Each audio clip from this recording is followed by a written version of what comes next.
देखिए, आंतरिक निर्मलता की अपेक्षा से साधकों के कई प्रकार हैं, चाहे वो जिनकल्पी हो, अभिग्रहधारी हो, सरागी यानी साधु हो या वीतरागी हो। लेकिन प्रथम स्तर अगर हम सरागी साधु का मानते हैं या पहली सीढ़ी अगर हम साधु की मानते हैं, तो उसकी अंतिम और सबसे ऊपरी सीढ़ी है वो केवली, या उससे भी ऊपर की जो सीढ़ी है वो तीर्थंकर की होती है। तो यद्यपि ज्ञान संपदा की दृष्टि से जो केवली और तीर्थंकर होते हैं उनमें कोई फर्क नहीं होता, क्योंकि दोनों केवल ज्ञानी होते हैं।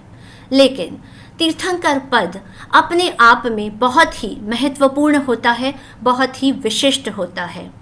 तो चलिए जानते हैं तीर्थंकर और केवली के मध्य क्या असमानताएं हैं। शुरुआत करती हूँ अपने प्रथम पॉइंट के साथ। तीर्थंकर के तीर्थंकर नाम कर्म का उदय होता है, केवली के नहीं। ये तो बहुत कॉमन बात है कि जिसके जिस नाम कर्म का उदय होगा वह उसी नाम कर्म में हम उसी में हमारा बर्थ होगा। तीर्थंकर पूर्व दो भव से सम्यक दृष्टि होते हैं, मतलब जिस भव में तीर्थंकर नाम कर्म का बंध हो जाता है उसके तीसरे भव में मोक्ष जाने का नियम है। तो जैसे ही तीर्थंकर नाम कर्म का बंध हो जाता है उसके बाद वो सम्यक दृष्टि रहते हैं। लेकिन केवली के लिए ऐसा कोई नियम नहीं है। देखिए, मैं जो भी बातें आपको केवली के निमित्त बताऊंगी उसमें ऐसा है कि उनके लिए ये नियम नहीं है। हो सकता है हो और हो सकता है नहीं हो, लेकिन ऐसी कोई अनिवार्यता नहीं है। देन तीर्थंकर गर्भ से अवधि ज्ञानी होते हैं। मति ज्ञान श्रुत ज्ञान के साथ साथ उन्हें अवधि ज्ञान भी होता है, लेकिन केवली के लिए अवधि ज्ञान होना आवश्यक नहीं है। तीर्थंकर की माता 14 स्वप्न देखती है, हम सभी जानते हैं, लेकिन केवली की माता के लिए 14 स्वप्न देखना आवश्यक नहीं है। सभी जितने भी तीर्थंकर हुए हैं, सभी तीर्थंकरों की माता ने अलग अलग भिन्न भिन्न प्रकार के 14 स्वप्न देखे हैं। तीर्थंकर पुरुष होते हैं। मल्लीनाथ एक एक्सेप्शनल है, अदरवाइज तीर्थंकर पुरुष होते हैं ऐसी मान्यता है। लेकिन केवली के लिए स्त्री, पुरुष या कृत नपुंसक, इन तीनों में से कोई भी केवली बन सकते हैं। तीर्थंकर कभी स्तनपान नहीं करते, अपनी माता का दूध नहीं पीते। केवली अपनी माता का दूध पी सकते हैं। हम सब जानते हैं कि दीक्षा के पूर्व तीर्थंकर वर्षी दान करते हैं। 1 वर्ष तक वो स्वर्ण मुद्राएं दान देते हैं, लेकिन केवली के लिए ये निश्चित नहीं है, वो दे भी सकते हैं और नहीं भी दे सकते। तीर्थंकर केवल ज्ञान के पूर्व कि जब तक उन्हें केवल ज्ञान की प्राप्ति नहीं हो जाए वो प्रवचन नहीं देते, श्रावकों को प्रतिबोध नहीं देते। लेकिन केवली छद्मस्त अवस्था में भी प्रवचन देते हैं, प्रतिबोध देते हैं। नेक्स्ट है इसकी तीर्थंकर के 5 कल्याणक होते हैं, हम जानते हैं। हाँ, महाविद्या क्षेत्र में 2 या 3 कल्याणक वाले तीर्थंकर भी होते हैं, लेकिन भरत क्षेत्र में तीर्थंकरों के 5 कल्याणक होते हैं। कौन कौन से कल्याणक आप इमेज में देख सकते हैं कि सबसे पहला गर्भ कल्याणक या च्यवन कल्याणक, दूसरा जन्म कल्याणक, तीसरा दीक्षा कल्याणक, चौथा केवल ज्ञान कल्याणक और 5वां मोक्ष कल्याणक। ये 5 तीर्थंकरों के कल्याणक होते हैं, जिन्हें जो जन्म कल्याणक होता है वो, और जो निर्वाण कल्याणक है उसे हम, निर्वाण कल्याणक को स्पेशली हम दिवाली के रूप में सेलिब्रेट करते हैं। लेकिन केवलियों के ऐसे कोई कल्याणक एज सच नहीं होते। तीर्थंकर को दीक्षा लेते समय मन पर्यव ज्ञान हो जाता है। 3 ज्ञान तो पहले से है, गर्भ में जब वो थे तब से 3 ज्ञान है, और दीक्षा के साथ ही उन्हें चौथा ज्ञान मन पर्यव ज्ञान हो जाता है। लेकिन केवली के लिए मन पर्यव ज्ञान होना आवश्यक नहीं है। अगेन हम सभी जानते हैं कि तीर्थंकर चतुर्वेद धर्म की स्थापना करते हैं, साधु, साध्वी, श्रावक और श्राविका। लेकिन केवली ऐसे कोई चतुर्वेद धर्म संघ की स्थापना नहीं करते। तीर्थंकरों का शासन चलता है। वर्तमान में हम सभी भगवान महावीर के शासन काल में हैं, तो तीर्थंकरों का शासन चलता है, केवली का नहीं। देन तीर्थंकर के जो मुख्य शिष्य हैं वो गणधर होते हैं, लेकिन केवली के गणधर शिष्य नहीं होते। तीर्थंकर के 8 प्रातिहार्य होते हैं। हमने काफ़ी बार पढ़ा है कि तीर्थंकरों के 8 प्रातिहार्य होते हैं।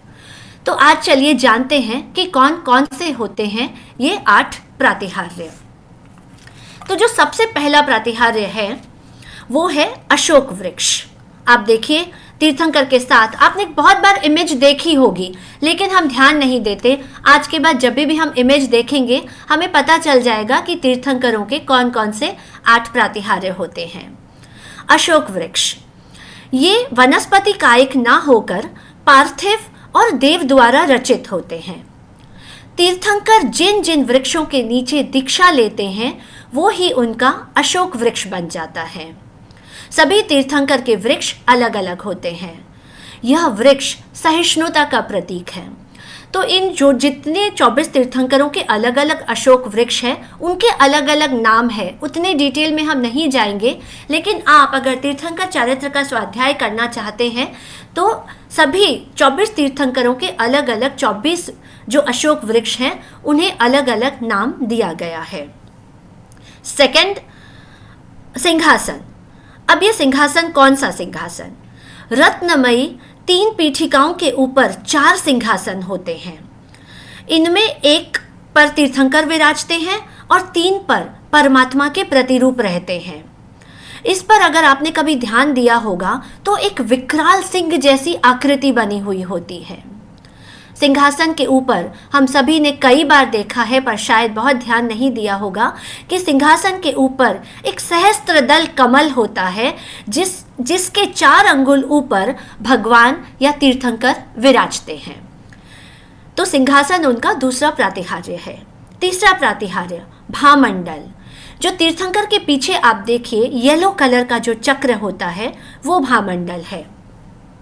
तीर्थंकर के मस्तिष्क के चारों ओर तीर्थंकर के शरीर को उद्योतन करने वाला अति सुंदर अनेक सूर्यों की तेजस्विता के समान भामंडल होता है।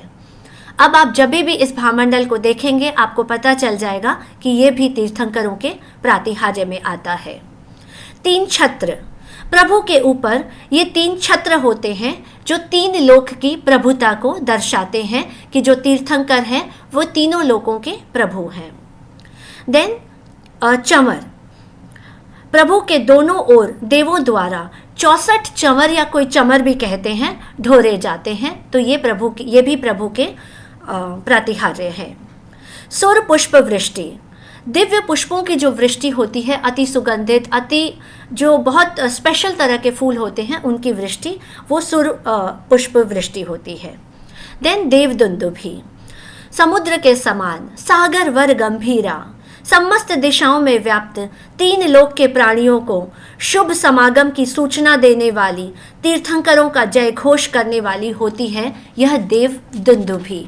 तो यह भी एक प्रातिहार्य है। और अंतिम प्रातिहार्य है दिव्य ध्वनि। ये क्या होती है?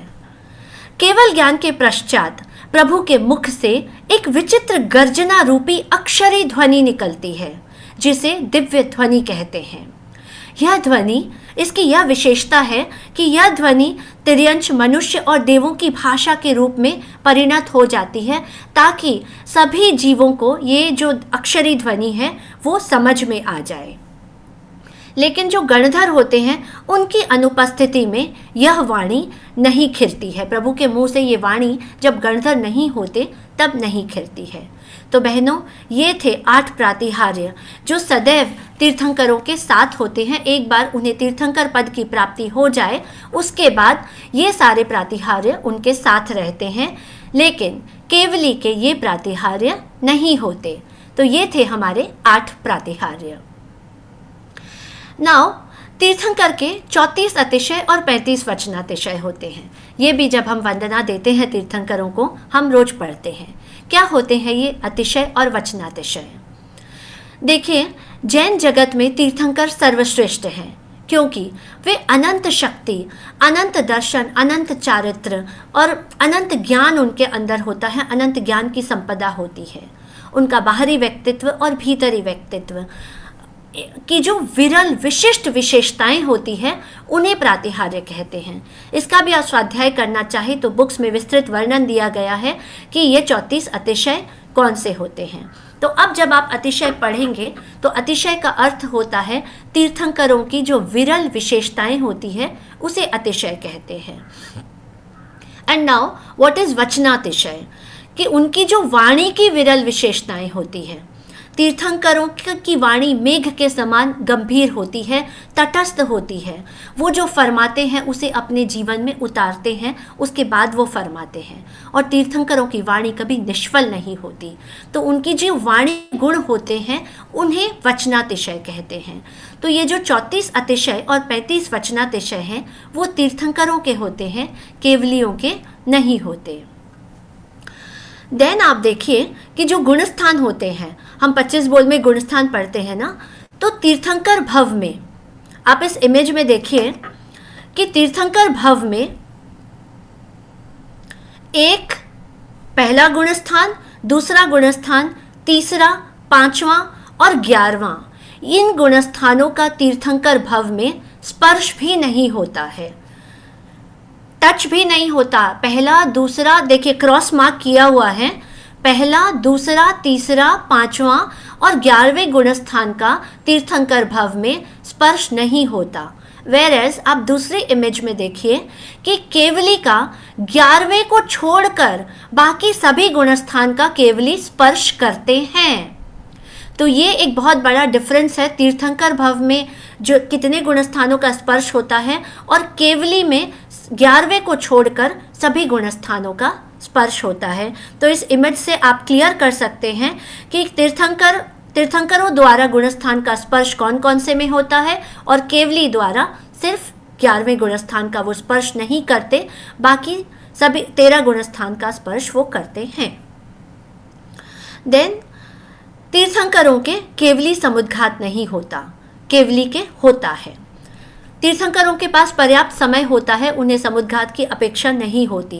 वेरएज जब केवली के आयुष्य कर्म बचते हैं और आयुष्य कर्म तो शेष रह जाते हैं, लेकिन आयुष्य नहीं बचता लेकिन कर्म बचते हैं। सॉरी, संशोधन कर देती हूँ कि उनका आयुष्य बच जाता है, कर्म बच जाता है लेकिन आयुष्य बहुत कम रहता है, उस समय केवली समुद्घात होता है ताकि उनके कर्म उस निश्चित अवधि में क्षय हो जाए। तो ये जो केवली समुद्घात होता है वो तीर्थंकरों के नहीं होता, केवली के होता है। तीर्थंकर का जन्म सिर्फ क्षत्रिय कुल में होता है। जितने भी केवली हैं, तीर्थंकर हैं, वो सभी क्षत्रिय कुल में पैदा हुए हैं। केवली के लिए ऐसी कोई अनिवार्यता नहीं है।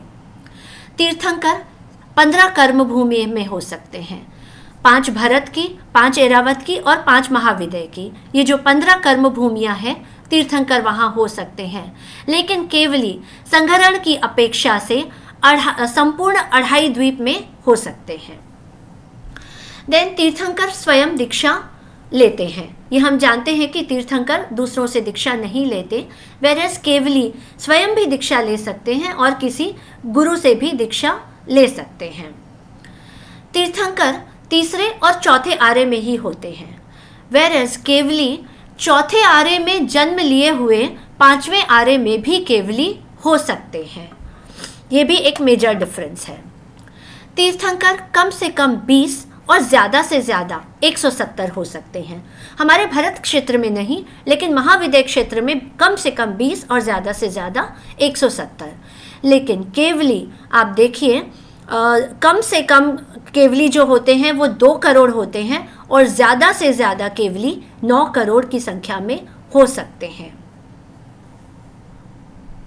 तीर्थंकर के अर्थ रूपी उपदेश से गणधर द्वादशांगी की रचना करते हैं। केवली के ऐसा नहीं होता, क्योंकि उनके तो शिष्य गणधर होते ही नहीं है, तो वो द्वादशांगी की रचना कैसे करेंगे। तो तीर्थंकर के जो भी उनका उपदेश होता है उसकी जो अर्थ सहित व्याख्या होती है उसे गणधर गुम्फित करते हैं द्वादशांगी या आगमों में, वेरएज इनके ऐसा नहीं होता। केवल ज्ञान के बाद उन्हें उपसर्ग नहीं आता, केवल ज्ञान के बाद उपसर्ग नहीं होता, लेकिन केवली को केवल ज्ञान प्राप्ति के बाद भी उपसर्ग आ सकते हैं। देन तीर्थंकरों के लिए संवत्सरण की रचना होती है, केवली के लिए एज सच कोई संवत्सरण की रचना नहीं होती। तीर्थंकर नरक या देवगति से ही आते हैं, तो वर्तमान की जो 24 है वो सभी स्वर्ग से आए हैं, इसलिए हम च्यवन कल्याणक कहते हैं। लेकिन केवली चारों गतियों से आ सकते हैं, उनके लिए कोई निश्चित नियम नहीं है कि उन्हें स्वर्ग या उन्हें नरक से ही आना होगा। तीर्थंकर की सभा में कोई भी अभावी जीव नहीं आते, मतलब जिनमें मोक्ष जाने की योग्यता ना हो वो जीव तीर्थंकरों की सभा में नहीं आते। वेरएस केवली की सभा में भवी और अभवी दोनों तरह के जीव आ सकते हैं।